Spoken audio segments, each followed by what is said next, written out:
જય ઠાકોર સમાજ।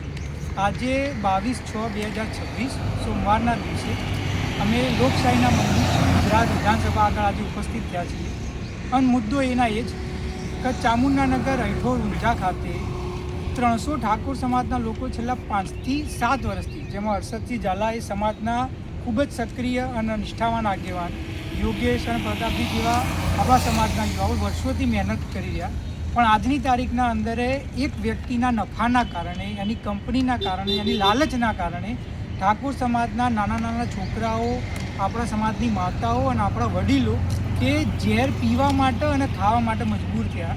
એક KM ટ્રેડર્સ નામની કંપની અને એના પ્રદૂષણના કારણે ત્યાં આગળની હવા હોય, પાણી હોય કે જમીન હોય એટલી પ્રદૂષિત થઈ ચૂકી છે કે ત્યાં આગળ છેલ્લા થોડા વર્ષોમાં જ 2 જણાને કેન્સર થયું, એક વ્યક્તિને ત્યાં આગળ કિડનીની તકલીફ થઈ, ત્યાં આગળ રહેવું મુશ્કેલ થઈ ગયું।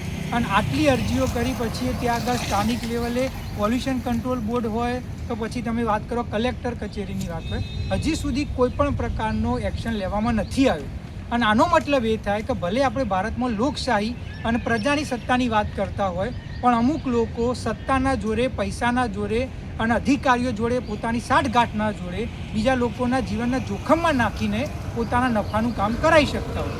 અને આજે અહીંયા આગળ મૂળ રજૂઆત કરવાનું કારણ એ હતું કે MC Mehta versus union of India કેસમાં સુપ્રીમ કોર્ટે કહેલું હોય તો ભાઈ તમે કોઈ વ્યક્તિની જાનહાનિનો માલ તમે હેરાન કરીને તમે એને તો કોઈનું જીવ લઈને તમે પોતાનો નફો ના કરી શકો અને આવી કંપનીઓ તાત્કાલિક બંધ થવી જોઈએ।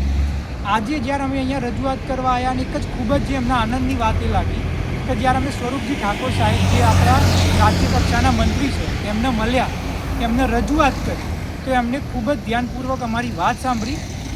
ઊંઝા વિસ્તારના જે આપણા પાટણના જે ધારાસભ્ય જે એમનો વિસ્તાર લાગે છે કિરીટભાઈ, એમને રજૂઆત કરી, કલેક્ટરશ્રીને રજૂઆત કરી કે ભાઈ તાત્કાલિક ધોરણે તમે આ મુદ્દા ઉપર રિપોર્ટ બનાવી અને મને સબમિટ કરો અને જો એ કંપની ત્યાં આગળ ઉલ્લંઘનો કરતી હોય નિયમનું તો એમના ઉપર કાર્યવાહી કરો। અમે ત્યાં આગળ ખાલી રજૂઆત કરવા હતા પણ અમને જમાડીને મોકલે તો અમને આનંદ એ વસ્તુનો કે ભાઈ આપણા સમાજના જો આટલા સારા સમાજ પ્રેમી વ્યક્તિઓ, પછી ગમે તે પાર્ટીમાં હોય, કોંગ્રેસ, ભાજપ કે આમ આદમી પાર્ટી, આવા લોકોને તમે સત્તામાં બેસાડો કે જે જ્યારે સમાજના કોઈ વ્યક્તિઓ કોઈ પણ મુદ્દાની રજૂઆત લઈને આવે તો આટલી સારી રીતે એમની વાત સાંભળે છે। અમે પર્યાવરણ મંત્રી પ્રવીણભાઈ માળી હોય તો રાજ્ય કક્ષાના મંત્રી અને કેબિનેટ મંત્રી શ્રી અર્જુનભાઈ મોઢવાડિયા સાહેબ બંનેને પણ રજૂઆત કરી છે અને અમે અત્યારે હાલ સ્ટેટ પોલ્યુશન કંટ્રોલ બોર્ડમાં જે ચેરમેન છે એમને પણ કરીશું।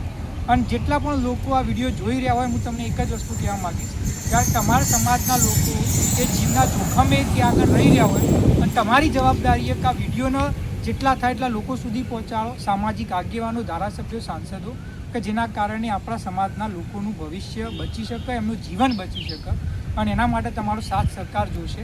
કારણ કે આજે ભલે ઊંઝા ચામુંડાનગરમાં થતું હોય પણ કાલે એ બનાસકાંઠામાં થશે, પાટણમાં થશે, મહીસાગરમાં થશે અને જો તમે આમના માટે નહીં બોલો તો એ તમારા માટે નહીં આવે। તો સમાજની એકતા બતાવવાનો આ તમારા માટે સૌથી સર્વશ્રેષ્ઠ સમય। તમે આપણા યોગેશભાઈ, હર્ષદભાઈ એમનાથી સાંભળી શકો છો કે કેટલા હેરાન થઈ ગયા। 100%। જો ચામુંડાનગરના પ્રશ્નની વાત કરીએ તો સ્થાનિક લોકો ત્યાં ખૂબ જ ગંભીર બીમારીઓ, રોગોના શિકાર બની રહ્યા છે। આ પ્રશ્નનો તાત્કાલિકપણે જેટલો જલ્દી બને એટલો જ એ જનતાના હિત માટે આ પ્રશ્નનો નિકાલ કરવામાં આવે, બસ આટલું જ કહેવું છે અમારું। અને જે સંબંધિત સત્તાધીશો છે એમને એટલી વિનંતી કરીએ છીએ કે તાત્કાલિક ધોરણે કડકમાં કડક પગલાં લઈ આ ફેક્ટરીને તાત્કાલિક ધોરણે બંધ કરવામાં આવે। જય માતાજી, હું છું હર્ષદસિંહ ઠાકોર અને વાત કરીએ તો ચામુંડાનગર KM ટ્રેડર્સ નામની ફેક્ટરી છેલ્લા 6-7 વર્ષથી જે પ્રદૂષણ ફેલાવે એના કારણે આપણા ક્ષત્રિય ઠાકોર સમાજના પરિવારો ખૂબ જ હેરાન પરેશાન છે। રોજે રોજ જેમ આપણે શાક અને રોટલી ખાઈએ તેમ એ લોકો શાક અને રોટલી સાથે ઝેર ખાય છે અને છેલ્લા ઘણા સમયથી આપણે તમામ કચેરીઓની અંદર રજૂઆતો કરી પરંતુ આજે પરિણામ અમને મળ્યું નથી। તેના કારણે આજે અમે કંટાળીને આજે આ પગથિયું અમારે ચડવું પડ્યું છે ને અહીંયા અમે તમામ અધિકારીઓ, રાજ્ય કક્ષાના મંત્રીઓ તમામને અમે લેખિતમાં રજૂઆતો કરી છે અને આવનાર સમયમાં અમને વિશ્વાસ છે કે અમને આ પ્રમાણે ન્યાય મળશે। જય માતાજી। અને જો અમને તાત્કાલિક ધોરણે ન્યાય નહીં મળે અને અમારા સમાજના બાળકોના ભવિષ્ય સાથે આવી રીતે ચિંતા કરતા રહેશે તો યાદ રાખજો ઠાકોર સમાજ ત્યાં નહીં સહન કરી લે, પછી તે આંદોલન કરવું પડશે કે જે કરવું પડશે પણ અમે અમારું હક લઈને રહીશું અને તાત્કાલિક ધોરણે આ ફેક્ટરીને બંધ કરો અને અમારા સમાજના બાળકોના ભવિષ્યની તમે આજની તારીખના અંદર ચિંતા કરો એવી વિનંતી કરું. જય માતાજી, જય ઠાકોર. જય ભવાની.